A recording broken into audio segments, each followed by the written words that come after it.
Hi, my name is Tara Kachataroff, and I'm the host of Michigan Entrepreneur, where we feature businesses from startup to stellar. Today I have as my special guest Wendy Caverly, who is a professional connections coach at Crusaders Networking. Welcome to the program. Thank you so much for having me. It's a pleasure. Yeah, and so we're kind of going to continue our conversation about social networking today. But before we do that, I want you to tell us a little bit about who you are and what you do at Crusaders Networking. All right.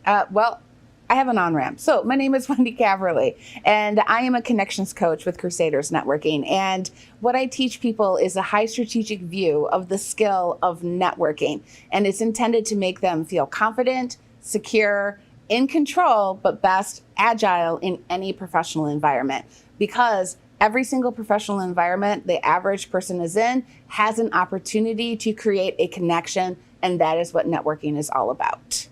And it couldn't have been said better. Thank you. And today, what we're going to do is we're going to kind of go through the anatomy of like a social networking event.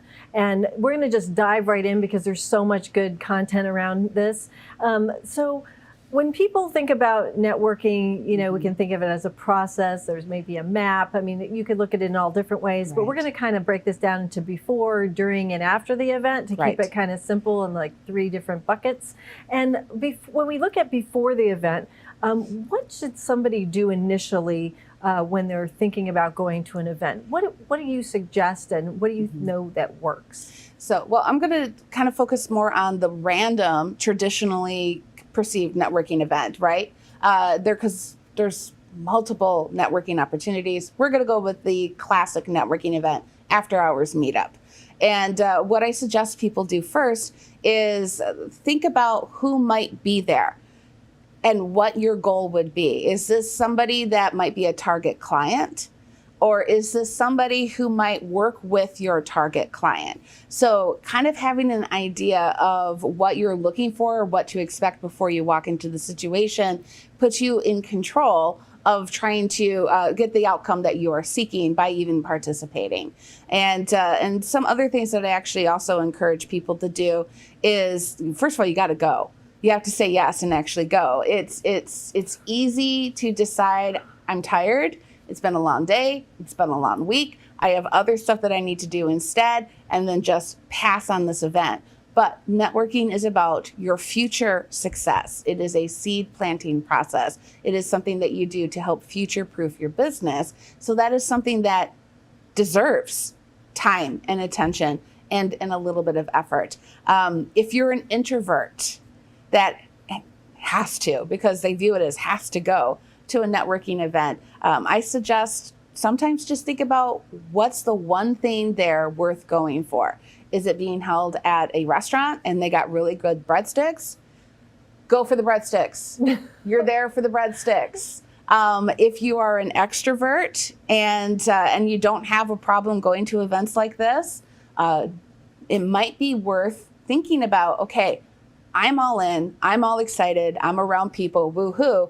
But you also want to make sure that your excitement doesn't overpower the other people in the room. Yeah. So there's a temperament. So some of it is mental pre-gaming. I actually had a client that is so doesn't enjoy going that he will put himself in uncomfortable situations that make the networking event more comfortable. Like he'll sit in the parking lot with his car doors open so people will look at him and he's, okay, well, I'll get out of my car and go in because people are staring at me. So pre-game, whatever you got to do to get to the event. You know, I think also another thing is sometimes if you pay for an event, that maybe look more for the paid events. Yes. Because when you have some skin in the game, yes, even if it's that, you know, that transaction starts a different kind of mindset around it. It really does.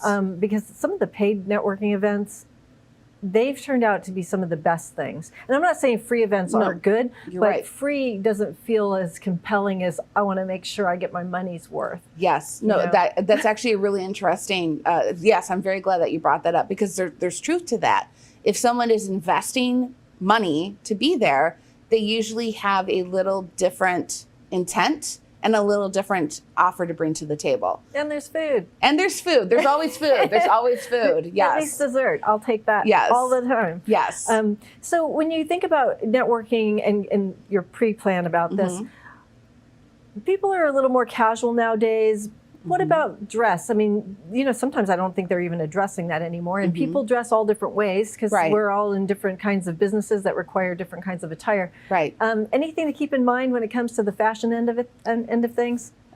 So what I love about that is it's a tool that I use. Do you overdress or underdress? Or that doesn't sound right, but I know what you're saying. Yes, underdressed.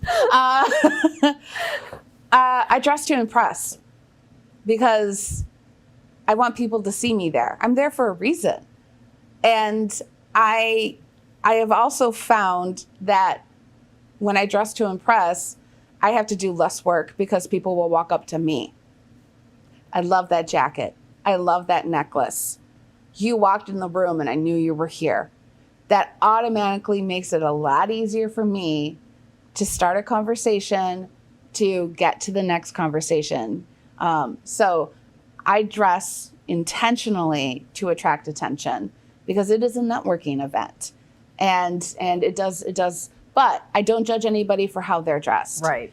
This is a tool that I have found to be extremely effective for my purpose at the event. And it makes you stand out. When people people are attracted to that because we are conditioned that way. So our eyes go there. Even it's an unconscious thing. Yes. It's an unconscious thing. I'm glad we Yes. brought that up because I love the whole fashion thing because I know things are quite different. So what about what should I bring with me? I mean, with women, we usually have our purse or bag, or guys, some have messenger bags. We all have all sorts of stuff with us.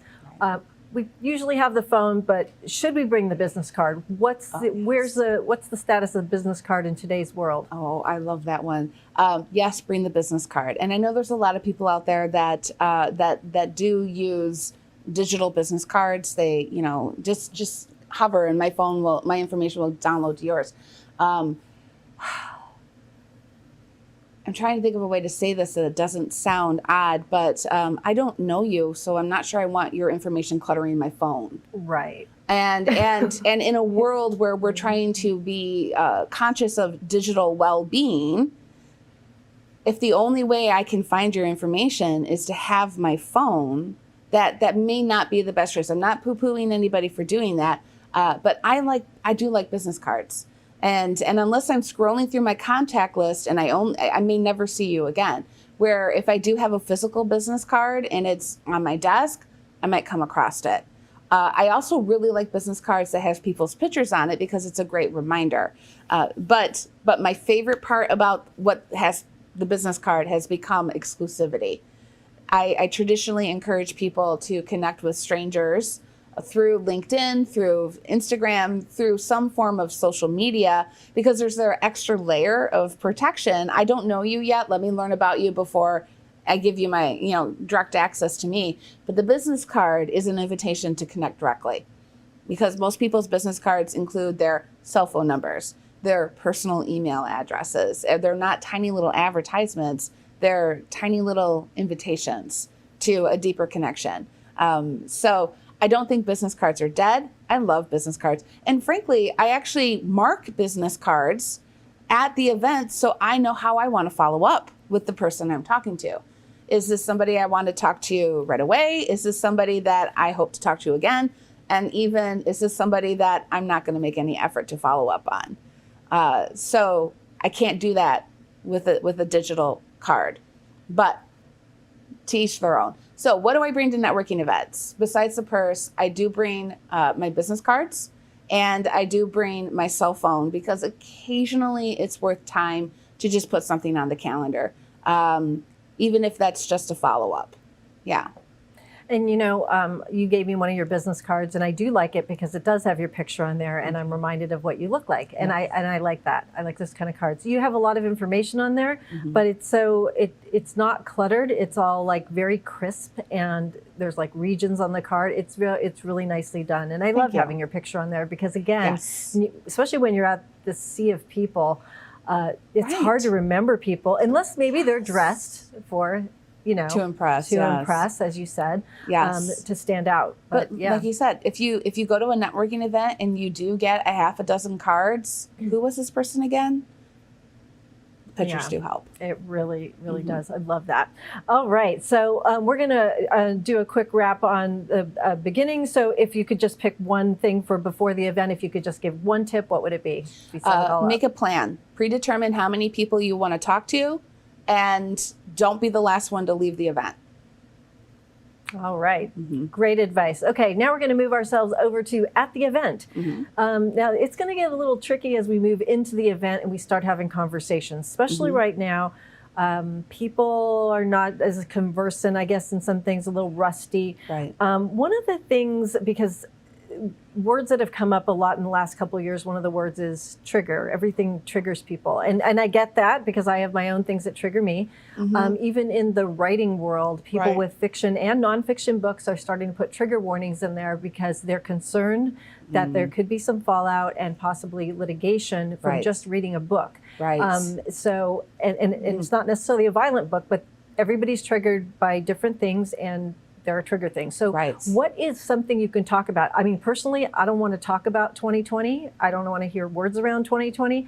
I'm up to here with it. I get it. I don't want to hear it, and especially not a networking event. I can stay home and listen to that and turn on the TV, but I want something joyful and uplifting and whatever. How do you know what to say when you're going to these events? And I know you can't control what other people say. But what's safe to talk about? That isn't going to offend or trigger or... Two things. One, as far as I know, the weather is still an okay topic. Okay, weather and sports. But the fun part is, I mean, weather does give you an opportunity to gauge somebody else's ability or desire to talk to you, to talk about to talk about things. It could even create a brief bonding moment where, we're not humid people. Oh, it's so humid today. I know. Or, oh, my favorite season is fall. It's coming up. So it gives you opportunities to have little insights into their background, and it's a conversation that both parties are comfortable with. But this is a problem. So It's a horrible problem now. Oh yeah. Things have really changed. and it is hard. And I know I do faux pas as well. But if I'm trying to strike up a conversation with someone else, I ask them questions. That's what I do. Right. And that's actually why it's, right. You go. I mean, my goal is to have another conversation with you, which means I don't have to tell you everything right now. I'm going to have another chance to do so. And in addition to that, my goal is to have conversations with multiple people tonight, not just you. So we don't got to get into the nitty gritty anyways. So what do? I've actually walked up to somebody and said, okay, I've actually tried to guess their profession. Or the last event I went to, I saw a gentleman kind of over in the corner by himself. And I said, so I looked at you and I decided you're someone I needed to meet. Hi, I'm Wendy. And they smile. That's a great line. They smile.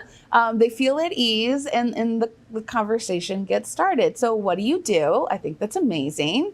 And if you want to know more, so how if it's a profession that's common, what's your target client, or where's your target market? You're making the questions about them. People love talking about themselves. They do. I do as well. I know it. But really, honestly, the goal of the conversation at the event is to create what I like to call the warm fuzzy. It's I made them feel good. So when I reach out to them again, they are far more likely to say yes to another conversation. They're going to remember me as the person that made them smile. I commonly will bring other people into the conversation because I'm a great wing woman. I'm a natural connector. It's my superpower. So why wouldn't I show them what you do? Them what I do. Yes. There you go. That's a good way to say it. Yes. So you don't have to talk about TV shows. You don't have to talk about movies. You don't have to talk about politics. I actually would. They shouldn't talk about movies or TV because I don't watch it, so I know nothing about what they're talking about. Right. I read. Right. So if you need to start with the weather, compliment their outfit, just introduce yourself, but really you're only there you only want a 10, maybe 15-minute top conversation, especially if it's a 2-hour event and you've set yourself a goal of I want to meet 6 people. You can't spend a half hour with each person. I always find myself doing like mini interviews because I'm kind of sizing them up for, being a guest on this program. I do that a lot. Yeah, because you got the background always running. Interviewing people. Yes. Even in job interviews, I've turned them Yes. into like I'm interviewing them instead of the other way. It's just a habit I have at this point. And actually, thank you for that reminder. Yeah. Because when I'm having these conversations with people, some of my questions might not seem deep, but I do have these background questions in my mind running that I'm already trying to think of who I know that needs to know them, who do I know that they need to know. So I'm already thinking of other ways of being of service. Or if somebody asked me a question earlier that day, I'm trying to find out from them if they know how to solve it, and they're the person I can connect somebody with and look like the hero, right? Yes, absolutely. It's really a wonderful win-win for everybody, Yes. And that's so it doesn't have to be deep. It doesn't have to be complicated. You're just there to create the warm, fuzzy feeling. So you have an opportunity to talk with them more at another event. Once again, layers. It's the layers that create depth. It's the layers that you build on top of. It's not, this is one and done. The goal is to see them again, so you don't have to make it complicated. You just have to make that connection. Can you describe again, we had talked about this earlier in another talk that we had about dumping the paint on somebody. Can you go through that again? Because that is just so perfect. It's a perfect, especially for this type of event. If you dump a bucket of paint over somebody's head, some of it sticks, but most of it ends up on the ground. But if you add it in layers, it dries and the next layer sticks and builds that solid foundation. Same thing in a networking event. My goal is to see you again. Therefore, I don't have to dump everything about me over your head, knowing that if you're an introvert, I've overwhelmed you. If you're an extrovert, you're probably not paying attention anyways. I'm an extrovert too. God love you us all. I want you to have value in having met me, and too much, too fast is not effective. So if this was a dating conversation, ladies, leave them wondering. Gentlemen, women love mysterious men. It doesn't have to be all now. I just got to get to the next opportunity.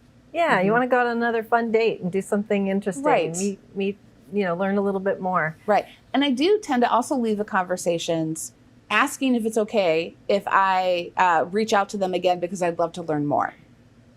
Maybe we can, I'm setting that expectation that they will be hearing from me again. And I'm also, whether they realize it or not, letting them know the purpose of my contact so they shouldn't expect an incoming sales pitch. Yes. An incoming sales. Yes. We're kind of all braced for that. Yeah. Yes. Yeah. Yeah. And we kind of have a lot of those interruptions like through a direct messaging, like in Facebook, and people starting to push on us. And of course in LinkedIn, the minute you do that to me is the minute you're blocked. I don't even read it. Yeah. You push on me like that and say, let's set up a time to meet. I don't even know you and you read nothing about me. Like the person who said, I really want to talk to you about the podcast that you do. I don't have a podcast. That's how much you don't know about me. Yes. You did not even take 5 seconds. Yes. I actually have crafted a perfect copy paste email. I have a 95% positive response to shutting them down, but still staying connected. So I put myself in the line of fire to create that. I spent a lot of time saying yes, accepting connection requests, responding, but people are tired. People are overwhelmed, and but that's another subject. But that's actually a subject close to my heart that I've actually actively worked on, how to deal with them without losing your mind. Because it is hard, and everybody's doing it, and somebody's teaching it because they all think it's okay. Yeah. I don't like people who blurt themselves or push themselves into my life. I agree. I love it when they have my profession completely wrong. Yeah. Wendy, we help insurance agents like you. Just briefly looking at my profile would have told you were severely wrong on that. Oh, hi, Cynthia. Got that yesterday. Got to teach them how to change the name when you copy and paste. Yes. Yeah, that's a good one. All right.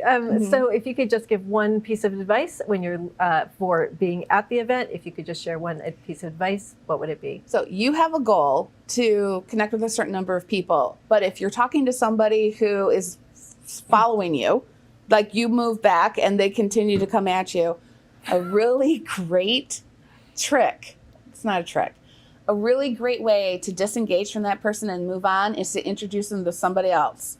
Have you met this person? You should totally meet this person. Come meet this person. And then when they start talking, you just fade away. It's very effective, and you did something nice. Oh, so I know. Oh my gosh. I love telling that story on when I'm on a Zoom coaching call because I literally will step off screen. Just oh my gosh. For some reason, some cartoon seems to come to mind of maybe Bugs Bunny backing up into a corn, or somebody backing up into Homer into the bush. Homer backing up into the bushes. That's it. I knew something is Bugs Bunny, Homer. Just yeah. But I didn't abandon them. I gave them someone else to talk to. And I'm a space person. Like, I need the space because if I can touch you with my arm, you're way too close. So, okay, that's a good one. Thank you. I will remember that. Okay, now we're going to move over to after the event. So, after the event, what kind of things do we need to do? Because, I mean, you come home, you're tired. I mean, you can wait till the next day. Right, but always wait till the next day. What do you need to do to make the most of this event? Because it doesn't end the minute you walk out with maybe some of the extra food. Yes. You got to, like, what, or people are, walking, saying those last few things as you both get in your cars and leave. Yes. And close down the place. What do we need to do next? Effective follow-up. Yes. What does that look like to you? Yes. Well, once again, as I referenced earlier, I'm marking my business cards as I'm at this event. So I know how I want to follow up with that person. Is it like a coded thing in case it falls on the floor and somebody picks it up and they don't know? Yes. It literally is like, I'll fold a certain corner of the card that tells me what I want to do with this person. So I recommend my clients find their own style. It's something that I can literally do while still making eye contact with you. And so I don't carry an ink pen, so I'm not writing on the cards. I used to write on the cards. Oh yeah. But you don't break eye. That's great. Right. So yeah. If it's to the right, maybe that means like follow up. If it's in the past, leave them there. Right. I fold down, like my favorite way is I fold down a corner, and that tells me that this is somebody that I want to talk to sooner rather than later.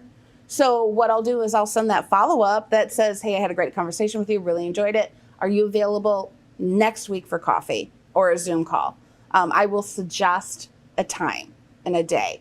I never send my calendar without permission. That's a pet peeve of mine. I always, is it okay if I send you my calendar link, if that would be more convenient, or you can send mine? So I know people are trying to be considerate, but it's actually presumptive. So the next people are the ones that I'd love to connect with them more, but it doesn't feel as pressing because that first group, we had a great conversation. This is somebody that is, when the iron's hot kind of a thing. The second card's follow up, where love to connect more in the future. If it's convenient for you, please let me know. I look forward to it. And the third cards, I don't rip them in half. I want people to know that, but I do put a noticeable tear in them. These are cards, these are people that I talked with that I am not intending to pursue, but I'm not closing the door either. If they follow up with me, we're going to have that conversation. But I'm not going to put effort into connecting with them more. That makes sense. Yes. Now, I know another thing people are going to ask is like, do you use any tools, apps, or anything like that to keep track of things? How do you do it? And how do you have a follow-up sequence with people? Are you putting it in a spreadsheet and then they're saying like 90 days out or 60 days out, I'll follow up? Do you have it do you formalize it in that way? And are you using any apps? I actually am not using any apps. Because since it's about creating sincere connection, they usually stay front of mind. I do keep the business cards. And, and I also, I am not somebody who, and I realize, client management software is valuable and important, and I do have that, but I don't have the trigger stuff set up on it. Where if I met somebody for the first time, we just met last night, and now your inbox is full of my newsletter, my weekly musings, my networking nuggets. Again, we're not there. Right. We're not there. So I try to be really conscious of this. I am attempting to create a connection that has long-term value. And that is not a one and done bucket of paint. I set it and forget it type of situation. It doesn't take a lot of time. It's not a mentally consuming time, nor is it a time, calendar consuming time. It's a consistency of time. So it's that layer, touch base. But usually if you did create the warm fuzzy and they felt that you were sincere in wanting to connect with them, they're far more likely to say yes quickly, which means they don't necessarily get lost in the woodwork. Yeah, and the one thing about using apps, a lot of people store things in them. They become like the storage thing you put under your bed or in a closet, and you never look at it except maybe once a year. Yes. I mean, there is digital clutter too. It's a serious problem. Yes. Yeah. Oh, and if nothing else, you could always just find each other on LinkedIn, because at the very least, they might pop up occasionally in your feed, and that's that reminder, oh yeah, I remember them. I didn't get to have that conversation with them. I'd love to have that conversation. I know we're coming kind of to the end of our time, and I know there's so many more questions I want to ask you, but if we could just do one quick thing on networking online, what's one tip just for networking online that you might share? The only barrier to networking online is in the mind of the person. It actually is a doorway to a larger network that you could never access by driving. I talk to people in other countries, in other states on a regular basis, where I could not have done that prior to this door being opened for me. So don't view it as a barrier, view it as a doorway. All right, well said. So as we wrap up our kind of anatomy, our little tour through the world of networking before, during, and after the event, if you could just give one overall tip to entrepreneurs and anybody really for that matter as they go out there and network in the new world, what would that tip be? So it's not about making friends, and it's not about socializing. It's about productive connections for your business. So if you keep that in mind, you will also keep yourself from being disappointed more or having your feelings hurt, and you'll find yourself making better progress further. Friends come. Friends will come, but the priority is the business. Well said. Thank you so much for joining us and for talking about social networking and how we can be better at it. Thank you so much for having me. It's my pleasure to share. Absolutely. If you'd like more information about our program, please visit us at www.michiganentrepreneurtv.com. Please join me again in the future when I interview another enterprising entrepreneur. Until then, wishing you the best of business.